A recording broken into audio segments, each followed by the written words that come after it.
Hablar de dos cosas, economía y sobre algo muy en particular que es el desarrollo nuclear argentino.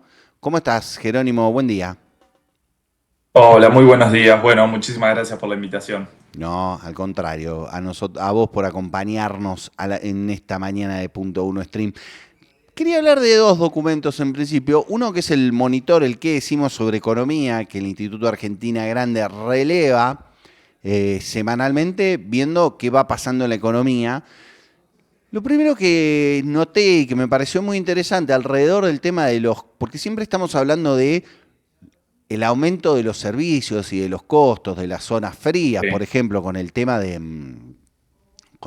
la calefacción, pero esto siempre agarra o estas discusiones a los sectores que estamos adentro de la economía formal y que nos centran todos los servicios públicos, digo, que podemos tener gas en nuestra casa, que podemos tener tendido eléctrico, que podemos tener sanidad, pero hay muchísimas, millones de familias en la Argentina que utilizan la garrafa para calefaccionar su casa, para cocinar. ¿Qué pasa con el precio de la garrafa en la Argentina? Exactamente, tal como vos decías, bueno, en la Argentina el 39% de la población de los hogares utiliza las garrafas como fuente principal para cocinar y este número aumenta al 85% si vamos a los barrios populares, que este reglamento que hace el RENAVAP detecta que el 85% de los hogares de los barrios populares cocinan como fuente principal con las garrafas. El tema de las garrafas es muy emblemático de las acciones que suele llevar este gobierno porque arranca así. En el decreto 70-2023, ese famoso histórico decreto de Sturzenegger, que es en diciembre de 2023, apenas comienza el gobierno, ellos hacen un aumento del 203% del precio máximo de la garrafa y la garrafa pasa en muy pocos meses de 3.500 pesos a valer ya 7.000 pesos, a rondar ya los 10.000. Esto es un primer aumento que dicen que era para mejorar la calidad del consumidor, porque estaba viendo como un mercado secundario, según ellos. Bueno, siempre lo vendían como en pos del consumidor. Lo que sucedió después es que en el año pasado lanzaron un decreto en el que directamente eliminaron este precio máximo del que estaba hablando, que se aumentó, y se pasó a los precios de referencia, que serían precios no vinculantes, o sea, con lo cual las empresas ya podían aumentar lo que quisieran frente a esto. Y hoy nos estamos encontrando, siempre va variando, pero nosotros utilizamos un distribuidor oficial de YPF Gas que hoy en día tiene la garrafa de 10 kilos, la recarga a 33.000 pesos. Durante todo este periodo que te estoy hablando, el subsidio a las garrafas estuvo congelado. No No se se movió. aumentó. Claro, aumenta en los meses de invierno porque era así ya desde antes, pero su monto no aumentó. Y justamente en estos meses están cambiando al nuevo sistema de subsidios, que ya no va a ser una transferencia vía ANSES, sino que es un reintegro al momento de la compra de 9.000 pesos, que se le va a dar un reintegro de 9.000 pesos en los meses de verano y dos reintegros a dos compras de garrafas en los meses de invierno. Esto solo va a servir a través de la aplicación del Banco Nación Más y de Modo. Es decir, pasó a un sistema un poco extraño esto de que solo esté condicionado a la compra a través de Modo y bajó obviamente muchísimo porque son solo dos reintegros de 9.000 pesos. Dos reintegros de 9.000 pesos, esto eh, por mes, ¿o no? Por mes de invierno, ahora en estos meses de invierno, se va a dar dos reintegros de 9.000 pesos por mes en la compra de garrafas que, como decíamos, ya se pueden encontrar entre 28 y 33.000 pesos. La garrafa de 10 kilos encima. Digo, La garrafa ni de 10 siquiera, kilos. ni siquiera la más grande. Bueno, esto es, no sé si ustedes lo relevaron, digo, pero, o si tenés el número en la cabeza, digo, pero en función de lo que es el aumento del gas promedio, digo, porque obviamente va variando en las diferentes condiciones, ¿las garrafas aumentaron más o menos que el promedio del aumento general del gas? Mira, el promedio de gas entiendo que está en números del 700, pero no lo tengo tan fino Ok, ahora. tranquilo. Lo que sí te puedo decir es que la inflación no, aumentó un 300% en estos 2 años de gestión y la garrafa aumentó un 842% ¿Podemos repetir ese número? en el mismo periodo, o sea, muy por encima de la inflación. ¿Podemos repetir ese número? 842% aumentó la garrafa desde noviembre del Sí, perdón, 2022. no sé si es mi conexión. Ahora te escuchamos. ¿Ahí me escuchan bien? No, Sí. perfecto. Te decía esto, que la inflación viajó a un 300% y 842% fue el aumento del precio de la garrafa. Otra de las cuestiones que ustedes estuvieron relevando en este monitor económico de la semana pasada es el tema de los impuestos. ¿Por qué? Porque ustedes están marcando que si bien aumentó la recaudación, la serie es muy compleja y que la están sosteniendo así con alambre, por lo menos el número del mes pasado, del antemes pasado, solo dos impuestos, que es ganancias de las empresas, porque es justo el momento donde más se tiene que liquidar, y el impuesto a los combustibles. Exactamente. Ahora se estuvo festejando este aumento de la recaudación en el mes de abril, pero como vos decís, se sostuvo solamente por un muy buen mes del tema del impuesto a las ganancias y el impuesto a los combustibles también dio muy positivo y también ahí quiero hacer una breve cápsula sobre eso, de que es increíble que es uno de los impuestos que más ha aumentado el gobierno de Milei, lo ha pasado al doble en términos reales desde que asumió, cuando estamos en un contexto internacional donde todo el mundo, por el shock de la guerra de Irán, del conflicto en Medio Oriente, está bajando impuestos a los combustibles. Ellos lo han frenado, pero lo han frenado en un lugar históricamente alto. Con lo cual, eso es bastante increíble. Después, por el lado de la recaudación, ahí estamos viendo uno de los principales problemas del modelo del gobierno, que es que crecen sobre todo los sectores que menos pagan impuestos y que menos crean empleo. Con lo cual, si no se logran reactivar sectores como la industria, como el comercio, el consumo por ese lado, está complicado el gobierno en volver a tener un aumento en la recaudación y cada vez se le va a hacer más complicado sostener el superávit fiscal, con lo cual para sostenerlo cada vez va a tener que gastar menos y a la vez frenar más la economía. Ay, me gustaría que hicieras un apartado alrededor de esto, porque lo que ustedes están señalando es cómo la modificación del esquema tributario en la Argentina ha puesto más presión sobre los impuestos en los sectores populares y en los sectores medios que sobre el sector, sobre las personas y las familias más ricas de la Argentina. ¿Cómo es esto?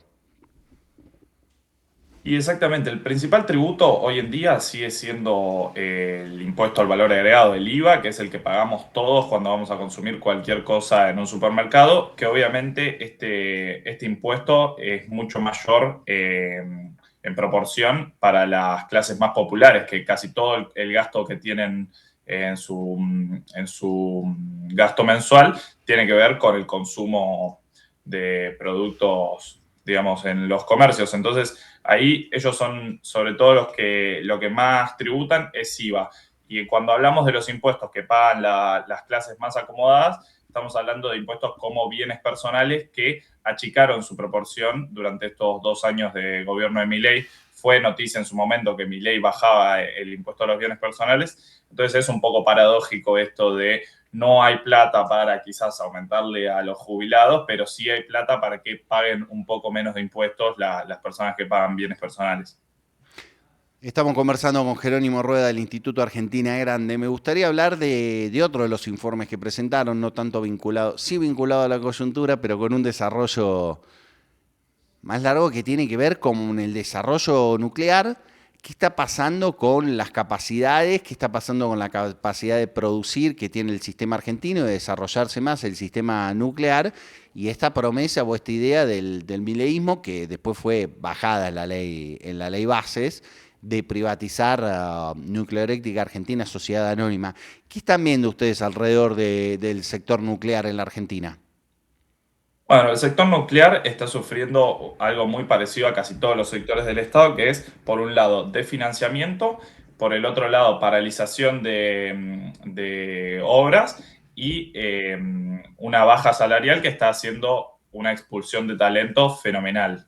Ha perdido el sector nuclear 874 trabajadores durante esta gestión, sobre todo 500 son de la Comisión Nacional de Energía Atómica, que es la que debería funcionar como articuladora del sector nuclear, pero al mismo tiempo esta perdió 42% de su presupuesto en términos reales en estos 2 años. En cuanto a Nucleoeléctrica Argentina, hay que desarmar para mí varias cosas que dice el gobierno en general. Como argumento de su privatización. Te hago un puntito. ¿Qué es Nucleoeléctrica Argentina? Contale para los Nucleoeléctrica que no saben. Argentina es una decisión que se hizo de la Comisión Nacional de Energía Atómica en los 90, que es la empresa que se ocupa de la producción y comercialización de la energía eléctrica que crean las centrales nucleares de Atucha 1, Atucha 2 y Embalse.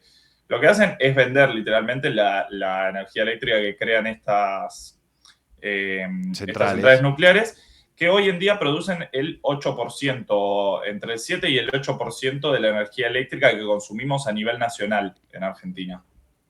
Exactamente. Lo que dice el gobierno es que la iba a privatizar. Una de las cosas que se nombró por algunos funcionarios fue que viste la típica que dicen siempre, las empresas públicas que son deficitarias, pero la realidad es que justamente NASA hace 7 años que presenta balances superavitarios. Para que te des una idea, el 2025 dio 200.000 millones de pesos de superávit, y esto no es algo nuevo de la gestión libertaria. Como te digo, hace 7 años presenta balances positivos. Es más, el superávit en 2023 fue aún mayor, fue de 235.000 millones de pesos, superávit de NASA, con lo cual ahí ya tenemos que poner una salvedad de que no pareciera una empresa que necesite de una tutela privada por tener una mala gestión, digamos, de los recursos, porque está presentando superávit sistemáticamente.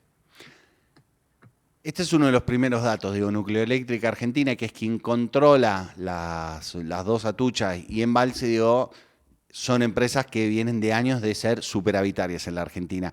Pero a la par de esto, digo, hay una cuestión que tenía que ver con, por ejemplo, bueno, la tercera central nuclear, que ya es una discusión, la cuarta central nuclear, que ya es una discusión que mucho más larga, pero sí para avanzar con otros proyectos de desarrollo. ¿Qué pasa con respecto a la financiación y la inversión en capital público de Milei con respecto al desarrollo nuclear argentino? Bueno, ellos, en principio, por lo menos su primer año fue freno total. O sea, el CAREM, que es un reactor modular, que es una tecnología de punta a nivel mundial, que Argentina estaba dentro de una carrera hacia quien lograba ese tipo de tecnología, que en sí mismos son reactores modulares. O sea, en vez de tener que construir una super central nuclear como son las otras, son reactores más pequeños que pueden replicarse y que ya cuando vos tenés uno puede empezar a producir energía eléctrica. Sí, hago una aclaración alrededor de esto. Digo, en la carrera sobre pequeños reactores modulares, small reactors, Argentina es una de las que más avanzado tenía, digo, por la construcción de un núcleo, por la construcción de un primer avance que estaba casi entre el 65 y el 70% de obra, y que nos sitúa en esta carrera en un punto muy importante, ¿no? Bueno, ¿qué pasó alrededor de esto? Estamos hablando de un desarrollo que el 70% se calcula que era de producción local, con componentes locales. Lo que sucedió fue que el primer año ya cayó un 50% su nivel presupuestario, y en el 2025 directamente le fueron 0 pesos al CAREM. Incluso tenía presupuestado algunos, porque como estamos hablando de un presupuesto que se venía prorrogando año a año, tenía presupuesto y no se le ejecutó ni un peso al CAREM durante el 2025, y obviamente en el 2026 esto tampoco cambió. Así que podemos hablar de una paralización total. Lo mismo sucede con otras. Ahora parece que van a reactivar también la planta de uranio. Quieren, que estaba en Formosa, también a una etapa muy avanzada. Pero bueno, quieren pasar a un diferente modelo que también es característico de este gobierno, que es ya no producción de uranio para hacer todo el circuito dentro de la Argentina.